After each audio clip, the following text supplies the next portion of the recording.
முதல்ல அது என்ன குற்றச்சாட்டு சொல்றோம் என்னன்னா, இவர் வந்து தலைமை நீதிபதிக்கு ஒரு குற்றச்சாட்டு அனுப்புறாரு வாஞ்சிநாதன் இவரை பற்றி ஒரு 14 புகார். அது வந்து ஆஸ் அன் அட்வொகேட் அவர் பண்ண வேண்டியது கரெக்ட்னு சொல்லுவேன். உனக்கு என்ன குறையாக இருந்தாலும் சொல்ல வேண்டியது நீங்கள் சிஜிஐ அவர்கிட்ட சொல்லிட்டீங்க.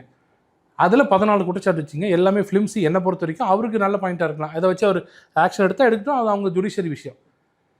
அந்த கம்ப்ளைண்ட் வந்து லோக்கலில் இருக்கிற வாட்ஸ்அப்பில் சுற்றுது அப்படின்னு வருது. இந்த இடத்துல தான் ஒரு கேள்வி. இந்த புகார் மனு அப்படிங்கிறது வாஞ்சிநாதன் அவர்களுக்கும் சிஜிஐ அவர்கள் இந்த 2 பேருக்கு மட்டும்தான் தெரியும் இந்த புகார் அப்படிங்கிறது. இது எப்படி சமூக வலைதளத்தில் லீக் ஆச்சு அப்படிங்கிறதான் பெரிய கேள்வியாக இருக்குது. ரொம்ப அருமையாக என்ன பண்ணார், அவரே ஒரு கம்ப்ளைண்ட் கொடுத்துட்டார் சைபர் செல்லில். எப்படி லீக் ஆச்சுன்னு பாருங்கள் அப்படின்னு. சைபர் செல் யார் கண்ட்ரோல் இருக்குது? திமுக. உடனே எடுத்து கொடுத்துருவாங்க, நைட்டு எடுத்து காலையில் கொடுத்துருவாங்க. கரெக்டாக எனக்கு தெரிஞ்ச சிஜிஐயோட வேலை வந்து வர லெட்டராக ஜெராக்ஸ் எடுத்துட்டு யூடியூப்பில் போடுறது இல்லை. கண்டிப்பாக கிடையாது. அவர் பண்ண மாட்டார். அவர் கான்ஃபிடென்ஷியலானது. இது மட்டும் இல்லை, மிக மிக நெருக்கமான சுப்ரீம் கோர்ட்டில் இருக்கிற ஜட்ஜஸ் பற்றியே அங்கே கம்ப்ளைண்ட் போகும். இதை வெளியில் லீக் ஆக விடுவாங்களா? அந்த சிஸ்டம் லீக் ஆகிற மாதிரி இருந்ததுன்னா நாட்டில் எவருக்கும் நம்பிக்கை இருக்காது. அதை ஜட்ஜு வந்து என்ன பண்ணால், நீங்கள் பாட்டுக்கு இஷ்டத்துக்கு பேசுகிறீங்க.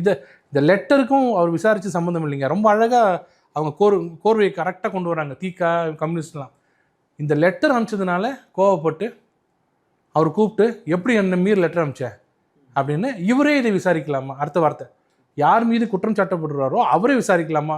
உடனே எங்ககிட்ட எங்கள் வழக்கறிஞர் சில அறிவுஜீவிகள்லாம் எப்படி one cannot be judge for his own case, எப்படி அவரே இருக்கலாம்? ஆனால் இந்த வழக்கை வேணா அவர் விசாரிக்கலை, கூப்பிட்டு வந்து கேட்கலாம். ஒன்றுமே கேட்கலிங்க.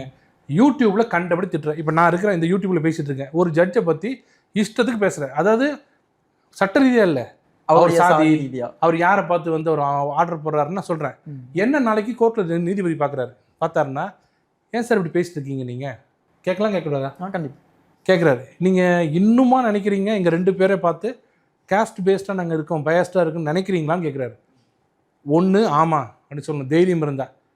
இல்லை ஐயோ நான் அப்படிலாம் சொல்லிங்க மன்னிச்சிருங்கன்னு சொல்லணும். எதுவாக இருந்தால் ரிட்டர்னில் கேளுங்க அப்படின்றாரு. உடனே ரிட்டர்ன் நான் சம்மன் அனுப்புகிறார். நீங்கள் வந்து அப்பீர் ஆகுங்க 1:30 மணிக்கு, ஏன்னா உங்களுக்கு விசாரிக்கணும் அப்படின்னு. உடனே வெளியில் வந்து பேட்டி. எங்கே அவர் கேட்குறது ஜுடிஷியரி உள்ள, கோர்ட்டு உள்ள. இவர் வந்து கேட்குறது வெளில வந்து சொல்கிறது வந்து எல்லாரையும் கூப்பிட்டு ஐயோ என்னை காப்பாற்றுங்கன்னா பின்னாடி ஒரு 10 பேர் இருக்காங்க நீதிபதிகள்.